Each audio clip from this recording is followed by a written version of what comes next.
All right, we're back. It's been a while. Um, I I come up with different Bible study ideas from um, maybe from different videos I hear, and I try to add a little bit more commentary to it, or things that I disagree with that I hear, and I want to add a bit of commentary to that. And this lesson, if you will, Bible study, is based on the a question that gets asked a lot. Why doesn't God destroy evil? And typically it's like, why didn't God destroy Hitler before he killed all the Jews? Or why didn't God stop a serial murderer or a serial rapist, or why doesn't God stop these evil things from happening? And so I want to dive into something real quick, and then we're going to round back to that. So this is what God says about himself first. This is John 3:16 and 3:17. I think it's probably one of the, John 3:16 is probably one of the most known passages, but people just tend to ignore 3:17, which is, I think, just as valuable. So 3:16, for God so loved the world that he gave his one and only Son, that whoever believes in him shall not perish but have eternal life. For God did not send his Son into the world to condemn the world, but to save the world through him. So that's 3:17. For God did not send his Son into the world to condemn the world, but to save the world through him. And if you understand that evil is in the world, God did not create evil. Garden of Eden, Adam and Eve are in a perfect place. They are tempted by the serpent. They fall to temptation. They bring evil into the world. God banishes them from the Garden of Eden, and they have to work their lives to make food, clothing, all this stuff that God was providing for them in the garden.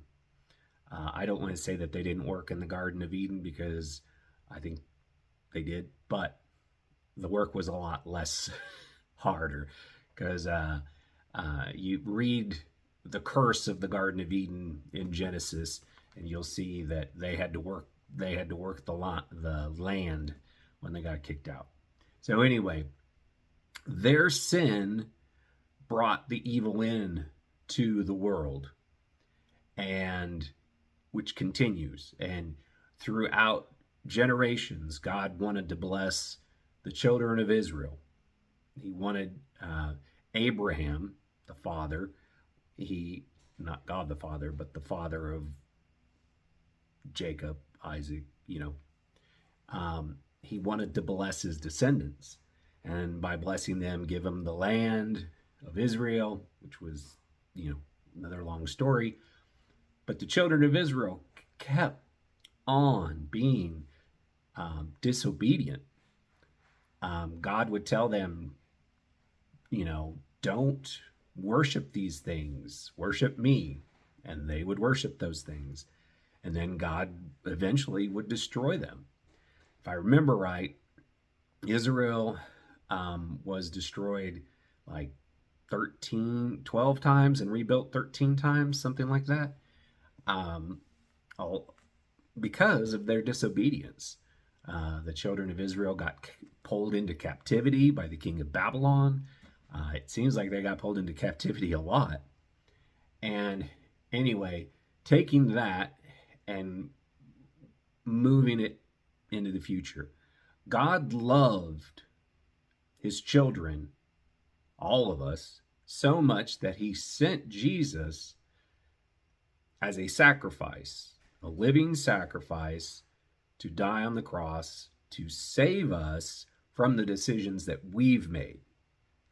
wasn't the decision God made. It was the decisions that we made that continue to bring sin into our lives. And, I firmly believe that if we are obedient and we listen, we respond well to discipline, we, we try to live our lives as close to a godly life as possible, I believe God blesses us. And I'm not saying money. He can bless you financially, but I'm saying that I think he'll bless you in a lot of ways that you never even thought. And I think peace and joy are probably two of the biggest blessings that, especially in this day and age, anybody could experience. But he sent Jesus, again, not to condemn the world, but to save the world. So a loving God sends his son to die for us, to save us from the sins that we committed.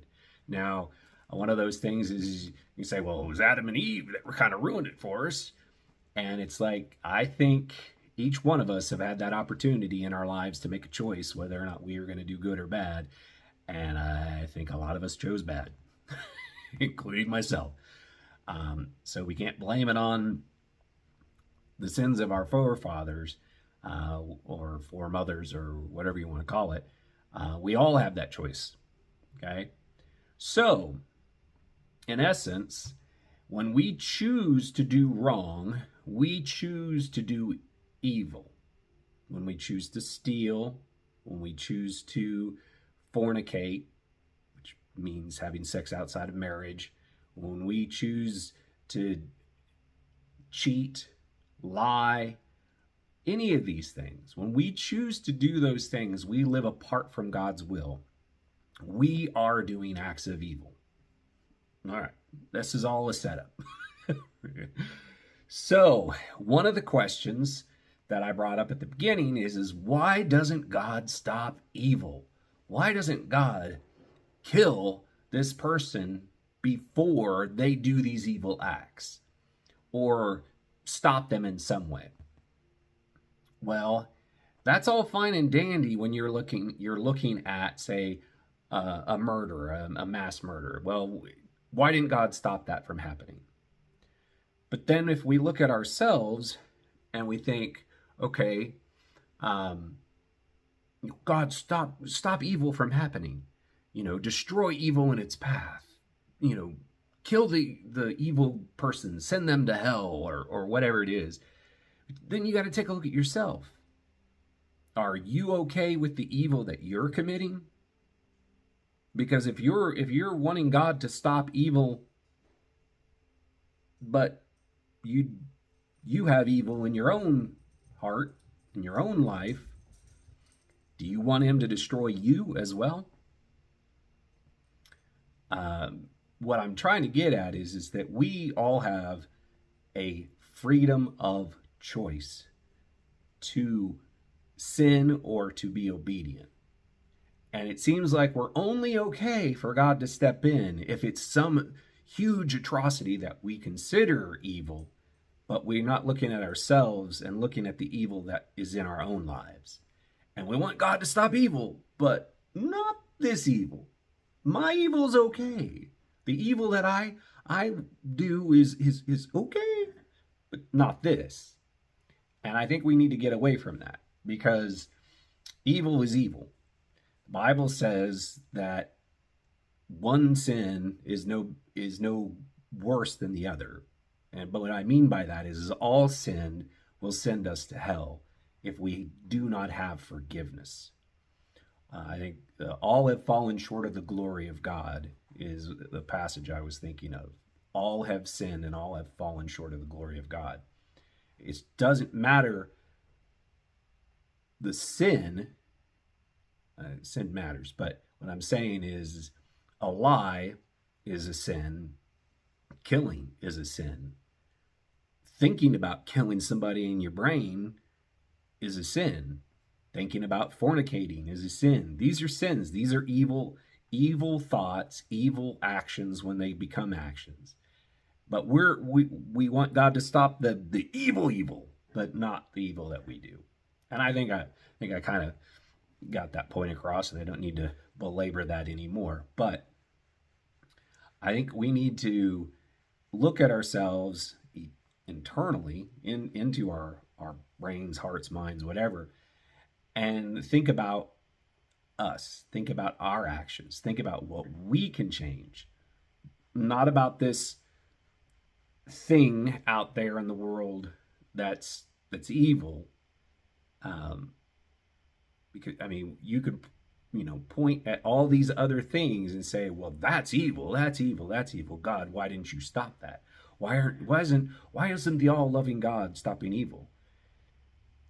The Bible says that God is patient for us. He's patient because he doesn't want anyone to be lost. So he wants to give us an opportunity to return to him. And don't get me wrong, there is atrocities in this world. There is horrible atrocities in this world. And yes, I wish, there was a point where God would stop all atrocities. And I believe there will be in the final days. But I believe that it's the heart of man that is the problem, the sin problem, the evil in this world. And it's the heart of man that needs to change. And when we don't stand up for against the wrongs of this world, we're just as guilty.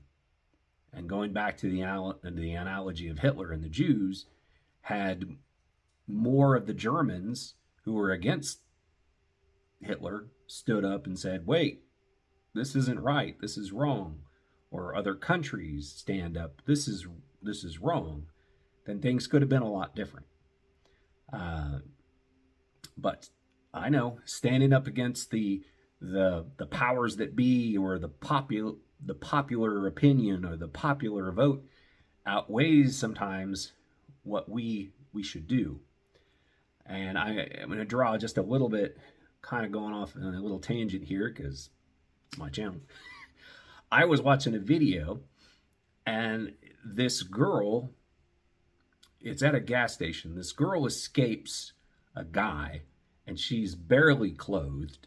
She runs to a guy that's pumping gas into his truck, and she's screaming for help. And the boyfriend or whoever has abducted her or whatever goes and grabs her, and by force pulls her back to his vehicle. And this guy that was pumping the gas into his truck is just standing there. Doesn't do a thing. Stands there and watches it happen. And that's where things need to change. And I'm not saying that guy should have gotten a fight or whatever, but he should have been whoa, hey, help, help, help. Called the cops, did something, but he just stood there and watched it happen. So I think if we want God to stop evil, I think it starts with us. Take care, God bless, and I hope you have a wonderful day. Bye.